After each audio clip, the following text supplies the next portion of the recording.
दुपारी तुम्ही मला काही प्रश्न विचारत होता. मला त्याबद्दल एवढं सांगायचं आहे की जे काही आता टीव्ही वेगवेगळ्या चॅनलला चाललेलं आहे त्याबद्दलची पूर्ण माहिती मला काही नाहीये. माझा त्या गोष्टीशी डायरेक्ट अजित पवार म्हणून दुरान्वयी देखील संबंध नाही. मला 35 वर्ष महाराष्ट्रातली जनता ओळखते.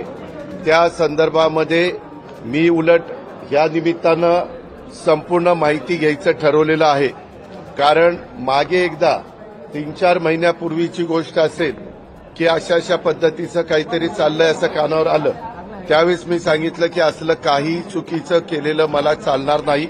असल्या कुठल्याही चुकीच्या गोष्टी कुणी पण करू नयेत अशा स्पष्ट सूचना मी दिलेल्या होत्या. परंतु त्याच्यानंतर परत काय झालं ते काही मला माहिती नाही.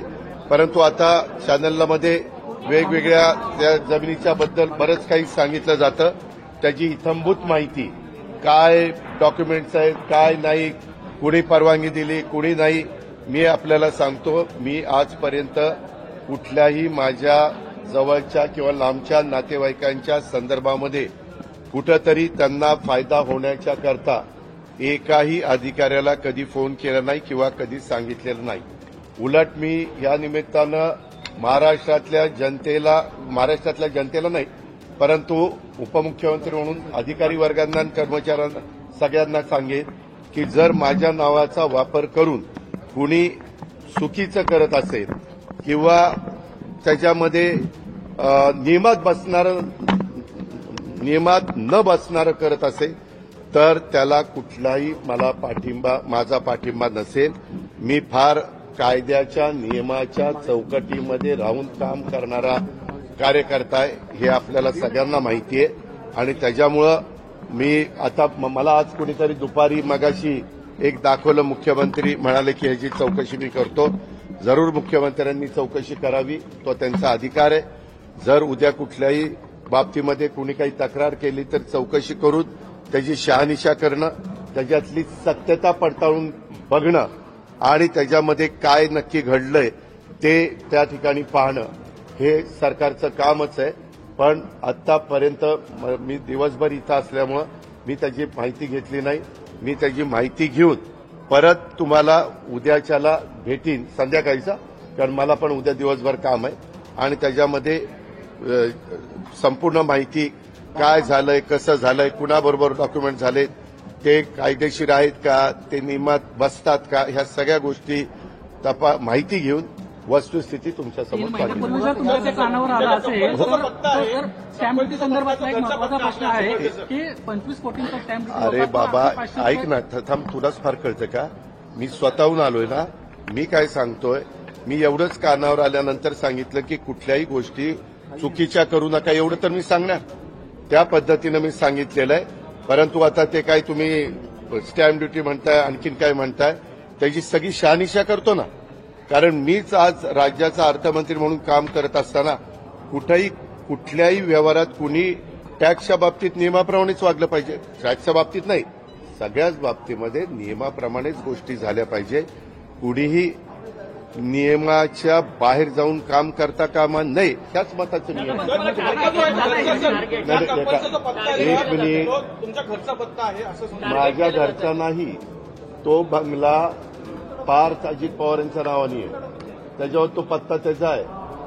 समजलं का? दादा हो प्रश्न एक जमीन आहे की याच्यामध्ये दोन चर्चा खूप बाहेर आहेत. एक तरी महारत्नाची जमीन आहे का की शासकीय जमीन आहे का? मी तेच सगळं सांगतोय सागर. मी त्याची सगळी माहिती इत्थंभूत घेतो. कारण मी ज्यावेळेस बोलणार आहे मला आतापर्यंत माहिती नाही. मी आता बोललो नसतो तर तुम्ही म्हणला असता की बाबा इथं कुठंतरी पाणी मुरतंय. तुम्हाला सगळ्यांना माझा स्वभाव माहिती आहे.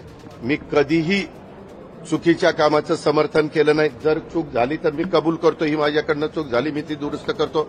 परंतु ह्याच्यात माझा दुरान्वय पण संबंध नाही. मी कुणाशी चर्चाही केलेली नाही. मी त्याच्या संदर्भात कुणाशी बोललेलो पण नाहीये. मला आणि अलीकडच्या काळामध्ये ज्यावेळेस आमच्या घरातली मुलं सज्ञान होतात, मोठी होतात, ते त्यांचे व्यवसाय करतात. परंतु ह्याच्यात मी पुन्हा सांगतो, माझा दुरान्वयी देखील कुठल्या अधिकाऱ्याला फोन नाही, कुणाला सांगणं नाही, कुणाला तिथं वेगळं काही त्याच्यामध्ये मदत करा अशाही पद्धतीची भूमिका नाही. मी अतिशय संविधानाला मानणारा, घटनेला मानणारा, कायद्याने चालणारा आणि इतरांनी पण कायद्याने चालावं ह्याबद्दल कटाक्षाने प्रयत्न करणारा, कायद्याच्या चौकटीमध्ये राहून माझ्या काही सगळ्यांना समजावून सांगणारा असा कार्यकर्ता आहे.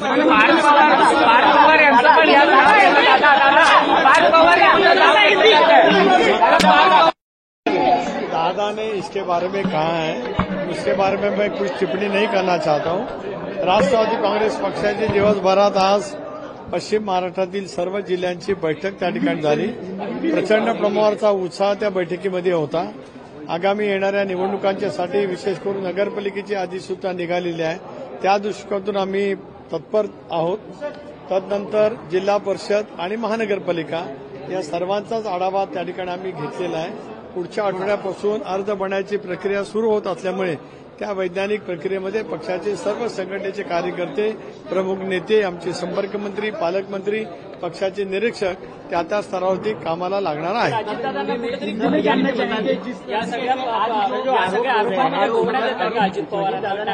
आज अजित दादा ने आप सबके सामने उनकी भूमिका स्पष्ट की है. सब इसके बारे में जानकारी लेकर कल आपके साथ वो संवाद करेंगे. धन्यवाद.